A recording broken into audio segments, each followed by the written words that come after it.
RCB ವಿಜಯೋತ್ಸವದ ಸಂದರ್ಭದಲ್ಲಿ ಚಿನ್ನಸ್ವಾಮಿ ಕ್ರೀಡಾಂಗಣದಲ್ಲಿ ನಡೆದ ಕಾಲ್ತುಳಿತದಲ್ಲಿ 11 ಮಂದಿ ಸಾವನ್ನಪ್ಪಿದ ಹಿನ್ನೆಲೆಯಲ್ಲಿ ಸಿಎಂ ಸಿದ್ದರಾಮಯ್ಯ ಹಾಗೂ ಡಿಸಿಎಂ ಡಿಕೆ ಶಿವಕುಮಾರ್ ರಾಜೀನಾಮೆಗೆ ಆಗ್ರಹಿಸಿ ಬಿಜೆಪಿ ನಾಯಕರು ಈ ದಿನ ಸಿಎಂ ಮನೆಗೆ ಮುತ್ತಿಗೆ ಹಾಕಲು ಯತ್ನಿಸಿದರು.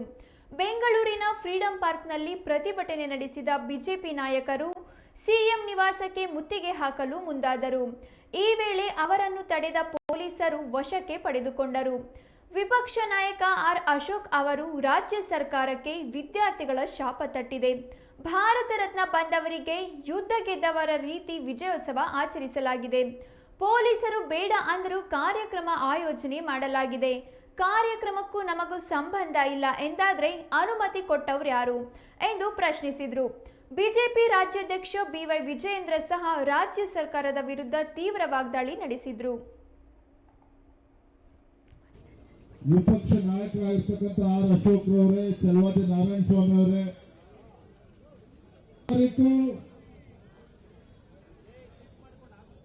ಆರ್ಸಿಬಿ ಮತ್ತು ಪಂಜಾಬ್ ಮತ್ತೆ ಆರ್ಸಿಬಿ ಗೆದ್ದು ಇಡೀ ರಾಜ್ಯದಲ್ಲಿ ಇಡೀ ದೇಶದಲ್ಲಿ ವಿಜಯೋತ್ಸವವನ್ನು ಆಚರಣೆ ಮಾಡ್ತಾ ಇದ್ರೆ 4ನೇ ತಾರೀಕು ರಾಜ್ಯದ ಮುಖ್ಯಮಂತ್ರಿಗಳಿಗೆ ಒಂದು ಸಲಹೆ ಬರ್ತದೆ.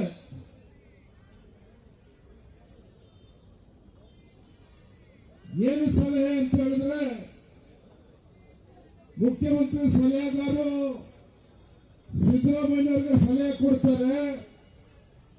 ಸಿದ್ದರಾಮಯ್ಯವರೇ, ರಾಜ್ಯದಲ್ಲಿ ನಿಮ್ಮ ಜನಪ್ರಿಯತೆ ಪಾತಾಳಕ್ಕೆ ಹೋಗ್ತಾ ಇದೆ. ರಾಜ್ಯದಲ್ಲಿ ಕಾಂಗ್ರೆಸ್ ಸರ್ಕಾರ ಗ್ಯಾರಂಟಿಗಳ ನಡುವೆನೂ ಕೂಡ ರಾಜ್ಯದಲ್ಲಿ ಕಾಂಗ್ರೆಸ್ ಸರ್ಕಾರದ ಜನಪ್ರಿಯತೆ ನೆಲಕಚ್ಚಿದೆ.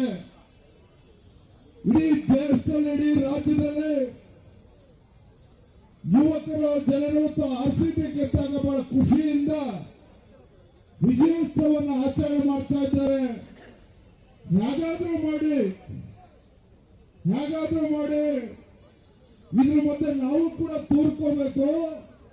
ಈ ಜನಪ್ರಿಯತೆಯನ್ನ ನಾವು ಕೂಡ ಕಿತ್ಕೊಳ್ತಕ್ಕಂಥ ಕೆಲಸ ಮಾಡಿದ್ರೆ ನಿಮ್ಮ ಇಮೇಜ್ ಕೂಡ ಜಾಸ್ತಿ ಆಗುತ್ತೆ ಅಂತ ಹೇಳೋ ಸಲಹೆಗಾರರು ಕೊಟ್ಟಾಗ ಬೆಳಗ್ಗೆ ಏಕಾಏಕಿ ಮುಖ್ಯಮಂತ್ರಿಗಳ ಅಧಿಕಾರಿಗಳನ್ನ ಕರೆದು ನಾವು ವಿಧಾನಸೌಧದ ಮೆಟ್ಟಿಲ ಮುಂದೆ ನಾವು ಆರ್ಸಿಬಿ ಒಂದು ಸೆಲೆಬ್ರೇಷನ್, ವಿಕ್ಟರಿ ಸೆಲೆಬ್ರೇಷನ್ ಅನ್ನ ಮಾಡಬೇಕು.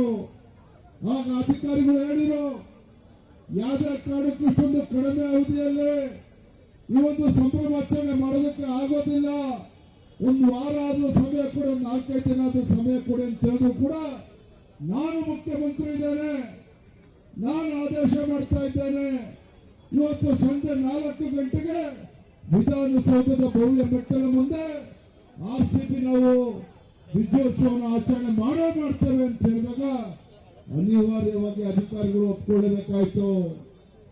ಯಾವಾಗ ಮುಖ್ಯಮಂತ್ರಿಗಳ ಒತ್ತಡಕ್ಕೆ ಅಧಿಕಾರಿಗಳು ಮಾಡಿದ್ರು, ಅಲ್ಲಿ ಡಿಕೆ ಶಿವಕುಮಾರ್ ಹೇಳಿದ್ರು, ಸಿದ್ದರಾಮಯ್ಯವರು ಅಲ್ಲಿ ವಿಜಯೋತ್ಸವವನ್ನು ಮಾಡಿದ್ರೆ ನಾನೇನ್ ಕಡಿಮೆ ಉಪಮುಖ್ಯಮಂತ್ರಿ, ರಾಜ್ಯದ ಉಪಮುಖ್ಯಮಂತ್ರಿ ಇದ್ದೇನೆ. ಅವರು ವಿಧಾನಸೌಧದ ಭವ್ಯ ಮೆಟ್ಟಲ ಮುಂದೆ ವಿಜಯೋತ್ಸವವನ್ನು ಆಚರಣೆ ಮಾಡಿದ್ರೆ ನಾನು ಚಿನ್ನಸ್ವಾಮಿ ಸ್ಟೇಡಿಯಂನಲ್ಲಿ ಲಕ್ಷಾಂತರ ಜನ ಸೇರಿ ಮಾಡ್ತೇವೆ, ವಿಜಯೋತ್ಸವ ಆಚರಣೆ ಮಾಡ್ತೇವೆ. ಮುಖ್ಯಮಂತ್ರಿ ಉಪಮುಖ್ಯಮಂತ್ರಿಗಳ ಮಧ್ಯೆ ಪೈಪೋಟಿಯನ್ನು ಏರ್ಪಡಿತು. ಈ ವಿಜಯೋತ್ಸವ ಸಂಭ್ರಮಾಚರಣೆಯಲ್ಲಿ ತಮ್ಮ ಇಮೇಜ್ ಅನ್ನು ಜಾಸ್ತಿ ಮಾಡ್ಕೋಬೇಕು ಅಂತ ಏನು ಹುಚ್ಚಾಟ ಪ್ರಾರಂಭ ಆಯ್ತು, ಪೈಪೋಟಿ ಪ್ರಾರಂಭ ಆಯ್ತು.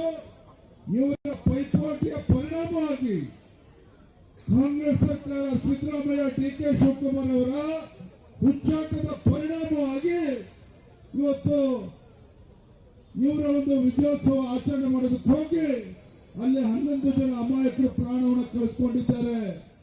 ಎಲ್ಲರೂ ಕೂಡ ಮಾತನಾಡಿದ್ರೆ ಹೆಚ್ಚು ಮಾತನಾಡೋದಲ್ಲ. ನಾನು ಇಷ್ಟೇ ಹೇಳ್ತಕ್ಕಂಥದ್ದು, ಮುಖ್ಯಮಂತ್ರಿಗಳು ತಮ್ಮ ಜನಪ್ರಿಯತೆಯನ್ನು ಹೆಚ್ಚಿಸಿಕೊಳ್ಳೋ ಸಲುವಾಗಿ